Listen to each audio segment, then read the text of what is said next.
Chabahar जाहिदान rail project जो अभी अभी हाल ही में ईरान ने भारत के साथ समझौता तोड़ा है। अब इसके पीछे क्या क्या रीजन है कि इसके पीछे चीनी प्रभाव यानी कि चाइनीज इफेक्ट भी देखने को मिल रहा है। तो आज हम इसकी एटोप्सी करेंगे कि why is the India out of the Chabahar rail project. तो ये अपने आप में एक वो रीजन है कि किस तरीके से जो चाबहार पोर्ट था वो बहुत ज्यादा इंपॉर्टेंट था इंडिया की फॉरेन पॉलिसी के लिए। और एशिया की बात करें तो वहां पर ये बहुत इंपॉर्टेंट रोल प्ले कर रहा था। तो मेरा नाम है संदीप और आप देख रहे हैं स्टडी दर्पण। तो सबसे पहले हम चलते हैं चाबहार जो रोड मैप है, जो चाबहार प्रोजेक्ट था वो किस तरीके से इंडिया के लिए बहुत ज्यादा इंपॉर्टेंट था। देखिए, जैसे कि आप सभी को पता होगा कि पाकिस्तान में जो ग्वादर पोर्ट है, ये देख लीजिए आप, ये आपको ग्वादर पोर्ट मिलेगा। ये इसके ऊपर जो पूरा आज की डेट में जो कब्जा बोल सकते हैं हम आज की डेट में, ये इसको जो पूरे तरीके से यूज कर रहा है वो आज की डेट में चाइना कर रहा है। ठीक वैसे ही इसका जो काउंटर हमने अटैक करने की सोची या स्ट्रेटजी की पॉलिसी से बात करें तो इंडिया ने चाबहार पोर्ट, जिसका यहां पर आप देख सकते हो ये चाबहार पोर्ट है और जो ये आपको स्टार दिख रहा है ये इस तरीके से यहां पर था। और यहां पर बहुत ज्यादा 2-3 साल पहले मोदी जी वहां पर गए और किस तरीके से वहां पर इन्होंने इसका इनॉग्रेशन किया और वहां पर ये बनना स्टार्ट हुआ हमारी फंडिंग की वजह से। लेकिन सिर्फ इतना ही काम नहीं था। चाबहार पोर्ट जो गल्फ और ओमान में आपको ये दिख रहा है, यहां से लेकर जारांज और आगे डेलाराम, ये टोटल 628 किलोमीटर का रेलवे ट्रैक भी इसके ऊपर बिछना था। धीरे धीरे यहां पर हमें चाइना इफेक्ट देखने को मिला और ये मुद्दा आज की डेट में उभर कर आया कि ईरान ने ये जो प्रोजेक्ट था उसका हमारे साथ जो रिलेशन था वो इसके मद्देनजर इसको तोड़ दिया है। अब इसके पीछे क्या क्या रीजन है, इससे फ्यूचर में हमें क्या मेरिट्स दिखेंगे, क्या डिमेरिट्स दिखेंगे, इसके अंदर से हमें एशिया में क्या चेंजेस नजर आएंगे, यूएसए में क्या चेंजेस नजर आएंगे, यूरोप यूनियन में क्या चेंजेस नजर आएंगे, और सबसे बड़ी बात चाइना को इसका क्या फायदा होने वाला है और ईरान इस तरीके से कितना उभर कर आएगा। तो आज हम इन सब चीजों पर बात करेंगे। तो इस प्रोजेक्ट के ऊपर पूरे वर्ल्ड की हम पर नजर थी क्योंकि हम चाबहार पोर्ट के थ्रू ही ईरान, अफगानिस्तान और यहाँ तक गल्फ ऑफ ओमान यहाँ पर अपनी पैठ बना सकते थे। तो आप सोच सकते हो कितना इंपॉर्टेंट रोल प्ले करता था Chabahar port and Chabahar port to लेकर जो डेलारम तक का रेलवे पोर्ट है, जिसे हम बोलेंगे क्या चाबहार जाहिदान रेल रोड। तो ये हमारे लिए कितना इंपॉर्टेंट था।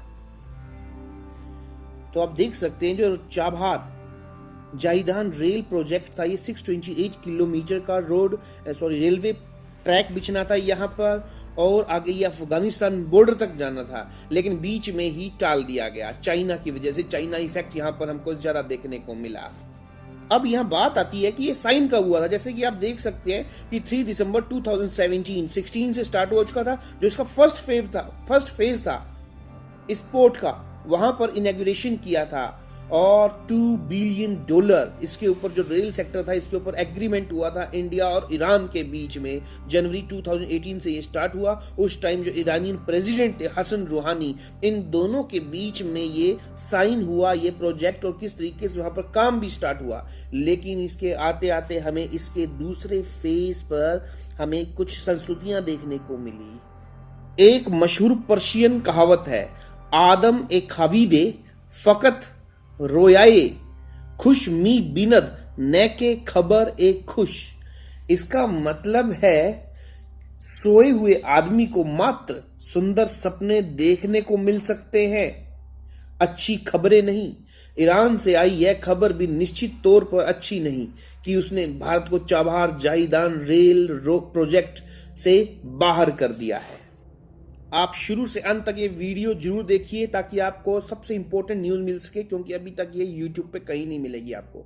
अगर हम बात करें 4 साल पहले की, प्रधानमंत्री नरेंद्र मोदी 22 और 23 मई 2016 को 2 डेज के लिए ईरान पर गए, जहां उन्होंने ईरानी जो लीडर थे वहां पर आयतुल्ला अली खामेनेई और वहां के जो प्रेसिडेंट थे हसन रूहानी, जिनकी आप पिक देख रहे हैं यहाँ पर स्क्रीन पर, अन्य जो भी सीनियर वहां पर लीडर थे, उनके साथ समझौता हुआ। 12 समझौतों पर वहां पर साइन किए गए।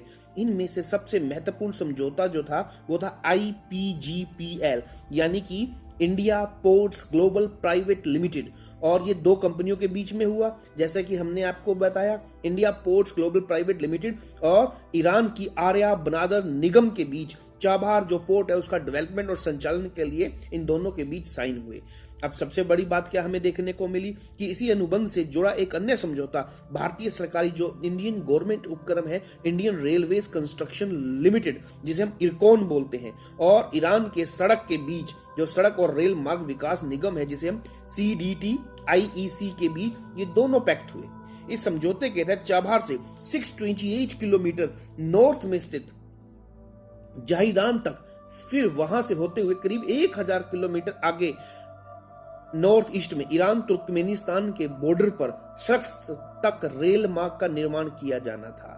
लेकिन जो हमें चीज देखने को मिली वो ये कि सबसे इंपॉर्टेंट रोल प्ले करता है। इसका अंदाजा कैसे लगाया जा सकता है कि अगर कोई बेंगलुरु से दिल्ली भी ट्रक चलता है तो 3 से 4 दिन लगते हैं, जबकि हम गुजरात से काबुल तक सामान पहुंचाना है तो सिर्फ 11 घंटों में हम इस पोर्ट के थ्रू पहुंचा सकते थे। तो आप देख सकते थे किस तरीके से एक्सपोर्ट और इंपोर्ट दोनों ही कितने इंपॉर्टेंट रोल प्ले करते, कहां तुर्कमेनिस्तान, ताजिकिस्तान एंड उज्बेकिस्तान में। लेकिन अफसोस हमने ये सुनहरा अवसर वहां पर खो दिया।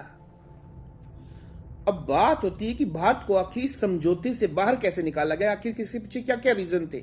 तो यहां पर हम बात करें कि बीती 7 जुलाई को ईरानी जो वहां के परिवहन और शहरी विकास मंत्री है मोहम्मद इस्लामी, उन्होंने ये चीज बताई कि किस तरीके से हम अपना यहाँ पर फंड लगाएंगे और उसके अलावा इसके पीछे इंडिया को बाहर करने की वन एंड ओनली उन्होंने एक बात बताई कि हमने काफी समय से इंडिया से हम मेल भेज रहे थे, हमने बात की, लेकिन सबसे बड़ी बात जो इंडिया ने फंड देना था उसमें काफी देरी हो गई। तो इसके पीछे उन्होंने मेन फंड की देरी होना ही बताया। और यहां पर सबसे ज्यादा फायदा किसने उठा लिया इस मुद्दे का, तो सबसे ज्यादा फायदा उठाया इस मुद्दे का चाइना गवर्नमेंट ने। और उन्होंने ईरान ने स्पेशल इस कदम के पीछे उसकी चीन के साथ बढ़ती हमें निकटता और दोनों के बीच हुआ 25 ईयर्स पुराना इकोनॉमिक एंड सिक्योरिटी पैक्ट भी है।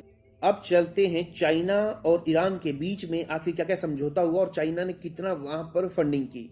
अगर ये समझौते की हम बात करें, चाइना और ईरान में करीब $400 बिलियन, अगर हम इंडियन करेंसी की बात करें तो यहाँ पर 32 लाख करोड़ रुपए का इन्वेस्टमेंट करेगी चाइना वहां पर, जिसमें से $280 बिलियन का निवेश ईरान के तेल और गैस क्षेत्र में किया जाएगा और इसके अलावा $120 बिलियन रोड, रेल, पोर्ट और डिफेंस इत्यादि पर खर्च किया जाएगा। इसके अलावा चाइना ईरान में एयरपोर्ट, बुलेट ट्रेन जैसी हाई स्पीड रेलवे और 5G नेटवर्क को दुरुस्त करने के लिए वहां पर मेन इंफ्रास्ट्रक्चर खड़ा करेगा। और चाइना ईरान में अपने इस भारी भरकम निवेश को सुरक्षित रखने के लिए अपने 5000 सोल्जर को भी वहां तैनात करेगा। यही हमेशा उसकी रणनीति रही है चाइना की, चाहे वो किसी कंट्री में भी जाए। अब मैं आपको आगे हम ये भी बताएंगे कि किस तरीके से चाइना ने अफ्रीका में इन्वेस्टमेंट की और अफ्रीका को खाने की कगार पर पहुंच गया है। तो अब हम चलते हैं जो ईरान चाइना जो प्रोजेक्ट था उस पर जो साइन हुए, अब किस तरीके से इंडिया पर क्या इसके प्रभाव पड़ेंगे। अगर यहाँ पर आपको जैसे कि पता होगा डोकलाम में जो हमें इंडो और चाइना के बीच तनातनी और फिर लद्दाख बॉर्डर पर हमें कुछ गतिविधियां देखने को मिली और चीन जो है वो भारत को अपना मित्र बोलता है पर रियलिटी सबको पता है कि क्या है। तो साउथ एशिया में इंडिया कद ज्यादा ऊंचा ना हो जाए इसमें हमेशा चाइना को टेंशन रहती है। इसीलिए वह वेस्ट और नॉर्थ में पाकिस्तान और ईस्ट की बात करें तो नेपाल और साउथ की बात की जाए तो श्रीलंका, यहां सब हमको घेराबंदी देखते हुए मिलेगी। चाइना इंडिया किस तरीके से घेराबंदी कर रहा है और ईरान के साथ होने वाले समझौते के जरिए भी चाइना अब अपने प्रभुत्व को, अब जो उसकी डोमिनेंस है वो ईरान तक फैला लिया ताकि इंडिया को हर जगह से घेरा जा सके। तो ये हमें चीज देखने को मिलेगी कि किस तरीके से हम उसको वहां पर दबाएंगे या किस तरीके से वो यहाँ पर हमें देखने को मिलता है। अब चाबहार जाहिदान जो रेल रोड प्रोजेक्ट है उसे भारत को हटाया जाने के झटके में अफगानिस्तान और मिडिल एशियाई देशों को भारत की पहुंच से वंचित कर देना है। यदि चीन चाबहार पोर्ट को भी अपने नियंत्रण में ले लेता है तो इससे भारत की एनर्जी सिक्योरिटी खतरे में पड़ सकती है। अब जो चाबहार प्रोजेक्ट था जो चाइना के हाथों में चला गया तो किस तरीके से जो वेस्टर्न एशिया कंट्रीज है इन पे क्या इफेक्ट पड़ेगा, अब हम इस पे चलते हैं। तो वेस्टर्न एशिया में आपको पता होगा जो ईरान है, सऊदी अरब और इजराइल, ये 3 ही इंपॉर्टेंट कंट्रीज हैं। जिनका इफेक्ट न सिर्फ इस हम एरिया पर असर डालेगा बल्कि इन तीनों के बीच का जो नाजुक बैलेंस है उसमें भी हमें देखने को मिलेंगे चेंजेस। ईरान में इतने बड़े पैमाने पर जो चाइनीज इन्वेस्टमेंट हो रही है उसके पीछे सऊदी अरब और इजराइल की चिंता बढ़ना स्वाभाविक है। ऊर्जा के क्षेत्र में $280 बिलियन का चाइनीज इन्वेस्टमेंट निश्चित ही ईरान को तेल उत्पादन में सऊदी अरब से आगे ले जाने की क्षमता रखता है। और साथ ही चाइना और ईरान का जो बीच में हमें बैलेंस देखने को मिल रहा है वहां पर आर्मी के बीच, तो ये ईरान के पक्ष में ही जाएगा। और वेस्टर्न एशिया में ईरान के बढ़ते जो उसका कदकाठी है बढ़ रहा है जिस तरीके से, तो उसमें इजराइल की चिंता भी बढ़ती जा रही है, क्योंकि इकोनॉमिक रूप से संपन्न और सैन्य शक्ति से लैस ईरान इस क्षेत्र में सऊदी अरब और इजराइल के प्रभुत्व को निश्चित तौर पर कमजोर कर देगा। तो नेचुरली है, आप देख सकते हैं यूएई और इजराइल किस तरीके से वहां पर डोमिनेंस करते हैं, लेकिन जब इतनी बड़ी फंडिंग मिल रही है और इतने तरीके से वो ऊपर जाएगा तो इन दोनों देशों के ऊपर भी काफी प्रभाव पड़ेगा। तो ये है सिर्फ चाबहार जो रेल प्रोजेक्ट है जो आगे बॉर्डर तुर्कमेनिस्तान के लिए आगे तक जाएगा, तो किस तरीके से वहां पर जितना भी जो पावर का बैलेंस है वो साथ साथ ईरान के फेवर में जाता जा रहा है। अब हम चलते हैं अमेरिका और यूरोप पर क्या इसके प्रभाव पड़ने वाले हैं और फिर आगे चलेंगे ईरान के लिए इसका नफा होगा या नुकसान। 1979 के शुरुआत में हुई शिया इस्लामिक क्रांति ने ईरान को यूरोप और यूएसए से दूर कर दिया। तब से ही एक नया ईरान और वर्ल्ड का सबसे शक्तिशाली देश यूएसए एक दूसरे के दुश्मन बन गए। जी हाँ, ये 1979 से ही है जब दोनों एक दूसरे से दोनों के मन में खटास आनी स्टार्ट हुई और 2015 में इन दोनों देशों की दुश्मनी थोड़ी थम गई जब यूएसए ने संयुक्त राष्ट्र सुरक्षा परिषद के 5 देश और जर्मनी ने ईरान के साथ परमाणु समझौता किया। इसे ही joint comprehensive plan of action JCPOA के नाम से जाना जाता है। पर 2018 में जो वहां के प्रेसिडेंट थे कौन, डोनाल्ड ट्रंप ने एक तरफा तौर पर यूएसए को इस समझौते से टोटली अलग कर दिया और ईरान पर कड़े प्रतिबंध लगा दिए।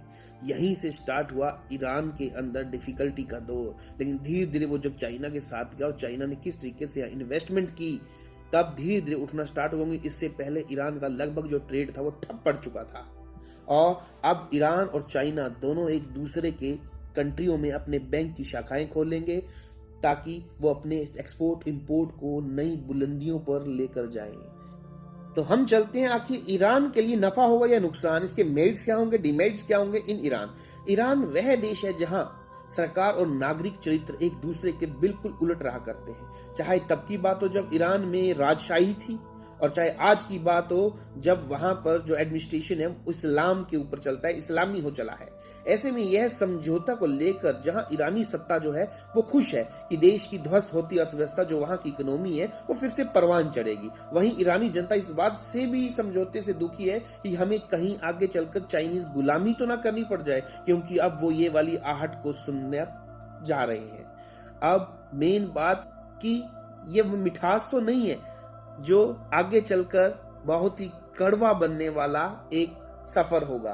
क्या ईरानी शासक वर्ग चीनी निवेश से अफ्रीकी देशों में उपजे संकट को नजरअंदाज कर रहा है और सिर्फ नजदीकी भविष्य की रोशनी को ही सूरज का अमर उजाला समझ बैठा है? अब हम लास्ट में बात करते हैं कि चाइना को क्या फायदा होने वाला है इस तरह प्रोजेक्ट पे जो उसने इतना पैसा लगा रहा है वहां पर। ये देखिए, यहां पर जो सबसे ज्यादा पैसा लगा रहा है चाइना लगा रहा है। अब बात आती है कि नफा होगा या नुकसान, ये तो हमें फ्यूचर में बताएगा, लेकिन कुछ ऐसे साइन जो किए गए जिन मुद्दों पर जिसमें हमें साफ दिख रहा है कि यहाँ पर तो चाइना की चांदी ही होने वाली है। निश्चित तौर पर चाइना अपने धन बल से बदलते हुए वर्ल्ड में अपनी जो डोमिनेंस है वो बनाने की ओर अग्रसर है। समझौते की बात की जाए तो निवेश की एवज में चाइना को जो ईरानी तेल है, यस तेल के लिए तो लड़ाई चल रही है, जो तेल मिलने वाला है पेट्रोलियम एंड पेट्रोलियम प्रोडक्ट्स उस पर उसको 30% डिस्काउंट मिलने वाला है। और मेन बात, जो भी वो फंडिंग करेगा, जो इसके बारे में पैसे देगा, वो 2 साल के बाद ही ईरान को पैसे वापस मिलेंगे इसके जितना भी वो तेल लेगा। अब वर्ल्ड में आज तक ऐसा हमें पैक्ट देखने को नहीं मिला जिसमें दूसरी कंट्री पूरी की पूरी नीचे झुक गई हो, जिसमें जैसा कि हमें आज की डेट में ईरान देखने को मिल रहा है। और इस पैसे का भुगतान वो डॉलर में नहीं करने वाला चाइना, बल्कि वो अपनी खुद की करेंसी युआन में करेगा, जो आपको पता ही जितने मर्जी नोट छाप ले चाइना वहां पर। यानी हर दृष्टि से देखा जाए तो चाइना इसमें प्रॉफिट ही प्रॉफिट में है। तो ये है। और चाइना जिस अंदाज में मदद के नाम पर दूसरे देशों को अपना आर्थिक गुलाम बना रहा है, उसकी नजदीकी अब अगर एग्जाम्पल की बात की जाए तो हमारा पड़ोसी देश पाकिस्तान के सबसे बड़ा वहां का जो प्रोविंस है वो है बलूचिस्तान। और बलूचिस्तान में जो चाइनीज इफेक्ट हमें देखने को मिल रहा है वो यहां तक देखने को मिल रहा है कि पाकिस्तान के इस एरिया में जिसकी हम बात कर रहे हैं बलूचिस्तान में, अगर कोई प्लॉट भी खरीद फरोख्त करता है तो बिना चाइनीज गवर्नमेंट की इजाजत के नहीं हो सकता। अब आप खुद सोच लो कि चाइना किस तरीके से दूसरी कंट्रियों में ना घुस चुका है बल्कि पूर्ण रूप से अपनी पैठ भी बना चुका है। तो यही है, कभी ईरानी सत्ता चीन का खतरा तो नहीं है, मतलब चीन ईरान के लिए खतरा तो नहीं है फ्यूचर में। तो ये चीज देखना होगा कि फ्यूचर में क्या होगा। तो हमें चाइना तो हर जगह से प्रॉफिट में ही है, लेकिन चलो, तो ये था हमारा प्रोजेक्ट के ऊपर जो चाबहार प्रोजेक्ट था, चाबहार रेल कॉरिडोर जो प्रोजेक्ट था जिसकी हम बात कर रहे थे, किस तरीके से इंडिया इससे अलग होता चला गया और ईरान ने भारत के साथ जो ये समझौता तोड़ा और कितना उसके ऊपर जो चाइनीज इफेक्ट है वो भी हमें देखने को मिला। तो चाबहार जाइदान रेल प्रोजेक्ट। मिलते हैं हम अपने नेक्स्ट वीडियो में, तब तक के लिए गुड बाय। आपको ये वीडियो कैसा लगा जरूर सब्सक्राइब कीजिए, शेयर कीजिए।